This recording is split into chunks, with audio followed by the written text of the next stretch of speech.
खान ने एक बार अपनी एक फिल्म में एक डायलॉग बोला था, हाँ हम एक ही बार जीते हैं, एक बार मरते हैं। लेकिन क्या हम वास्तव में केवल एक बार ही जीते हैं और एक बार ही मरते हैं? अगर हम आपको बताएं कि भारत में एक महिला का पुनर्जन्म हुआ है, तो क्या आप हमारी बातों पर यकीन करेंगे? ना ही नहीं, हमारे राष्ट्रपिता महात्मा गांधी ने भी सार्वजनिक रूप से यह स्वीकार किया था कि पुनर्जन्म की यह कहानी सच है। क्या आप इन कहानियों के बारे में और गहराई से सुनना चाहते हैं? इस वीडियो को अंत तक देखें। शांति देवी के बारे में बताएंगे, ऐसी महिला जिसने न केवल भारत बल्कि पूरे दुनिया के विद्वानों और आलोचकों को सोचने पर मजबूर कर दिया। कि देवी का जन्म 11 दिसंबर 1926 को दिल्ली में हुआ था। फिर है वो 3 साल तक बोल नहीं पाई होगी, लेकिन जैसी वह 4 साल की हुई, उन्होंने दावा करना शुरू कर दिया कि वह जिस घर में रह रही है वह उसका घर है ही नहीं। उसका असली घर दिल्ली से 160 किलोमीटर दूर मथुरा में है। बात यही खत्म नहीं हुई। शांति देवी अपने माता पिता को अपने पिछले जन्म के पति और अपने बच्चों के बारे में भी बताया। अब हम सभी पिछले जन्मों के बारे में बात करते हैं, लेकिन क्या आपने किसी को अपने पिछले जन्म के बारे में इतनी गहराई से बात करते सुना है?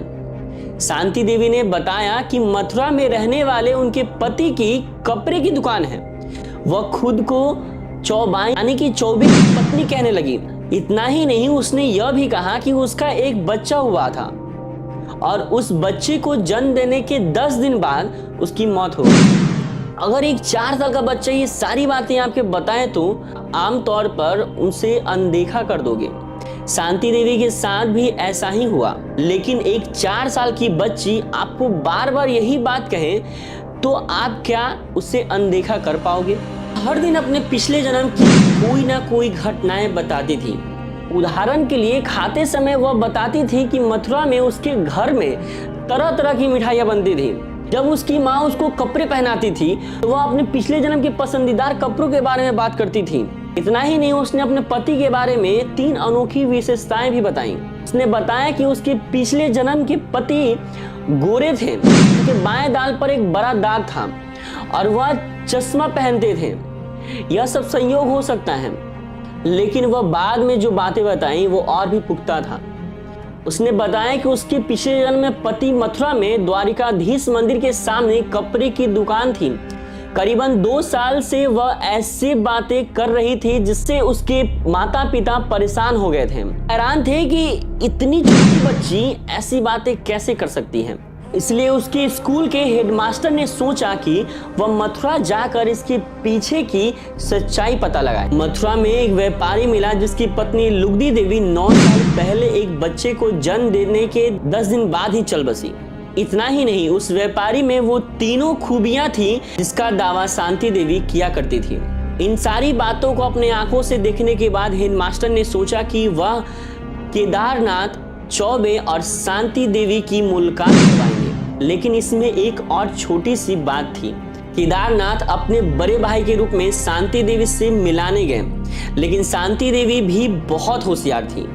उसने न केवल केदारनाथ को पहचाना बल्कि उसके साथ आए उसके बेटे नवनीत लाल को भी पहचाना। अपने पिछले जन्म के पति और बेटे से मिलने के बाद शांति देवी ने बच्चे के जन्म से लेकर अपनी मृत्यु तक की सारी घटनाएं बताई।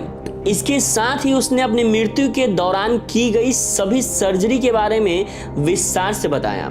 ये सारी बातें सुनने के बाद हर कोई हैरान हो गया। इतनी छोटी सी बच्ची इतनी जटिल सर्जरी की प्रक्रिया के बारे में इतनी बारीक से कैसे बता सकती है?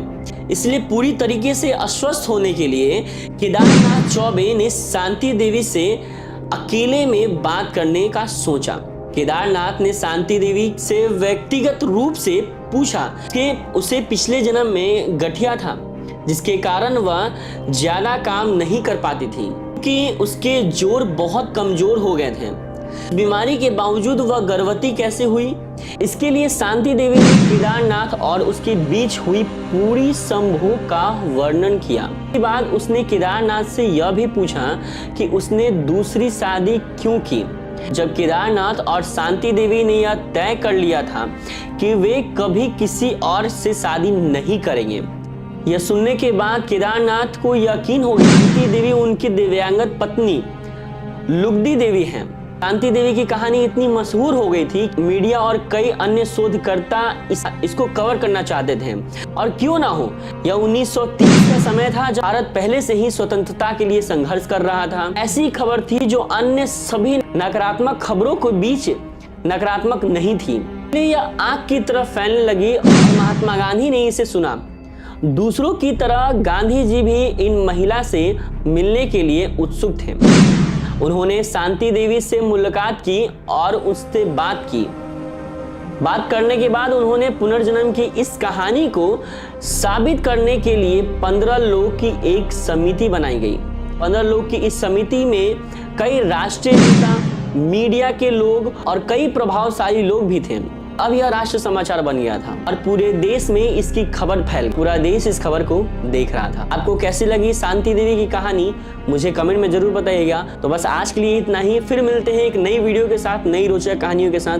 तब तक आप हमारे चैनल को सब्सक्राइब कर लीजिए और वीडियो को लाइक कर दीजिए। और आपको इसमें से कौन सा पार्ट सबसे अच्छा लगा कमेंट में जरूर बताइएगा। और आप इस बातों पर कितना यकीन करते हो वो भी मुझे जरूर बताइएगा। धन्यवाद।